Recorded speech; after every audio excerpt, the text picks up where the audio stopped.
તો અનેક મહત્વના સમાચાર મળી રહ્યા છે। નજર કરીએ મહત્વના સમાચાર પર। સુરેન્દ્રનગર પ્રાથમિક શિક્ષણ વિભાગે ખાનગી શાળામાં કાર્યવાહી હાથ ધરી છે। ફાયર સેફટીને લઈને વ્યવસ્થા છે કે નહીં તેને લઈને કાર્યવાહી હાથ ધરાઈ છે। ફાયર સેફટીના સાધનો ન હોવાથી 11 જેટલી ખાનગી શાળાઓને નોટિસ આપવામાં આવી છે। 11 જેટલી શાળાઓમાં કોઈ પણ ફાયર સેફટી ન હતી તેને લઈને આ શાળાઓને નોટિસ આપવામાં આવી છે। સુરેન્દ્રનગર પ્રાથમિક શિક્ષણ વિભાગે ખાનગી શાળાઓમાં કાર્યવાહી કરી છે। તો આ વિશે વધુ માહિતી માટે જોડાઈ ગયા છે સંવાદદાતા ફઝલ। ફઝલ, 11 જેટલી ખાનગી શાળાઓને નોટિસ આપી છે, શું વિગતો છે?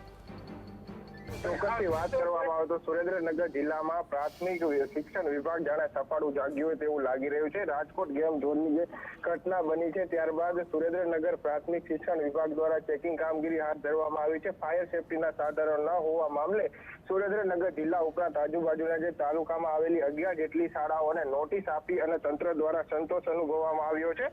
જોકે આ શાળાઓ છે તે અત્યાર સુધી ફાયર સેફટીના સાધનો અને ફાયર સેફટી વિના ધમધમતી હતી અને બાળકોના જીવ પણ જોખમમાં મુકાતા હતા, પરંતુ જે રાજકોટમાં ગેમ ઝોનની ઘટના બન્યા બાદ તંત્ર છે તે સફાળું જાગ્યું છે અને માત્ર 11 જેટલી શાળાઓને નોટિસ આપી અને કાર્યવાહી કરી અને સંતોષ અનુભવી રહ્યું છે।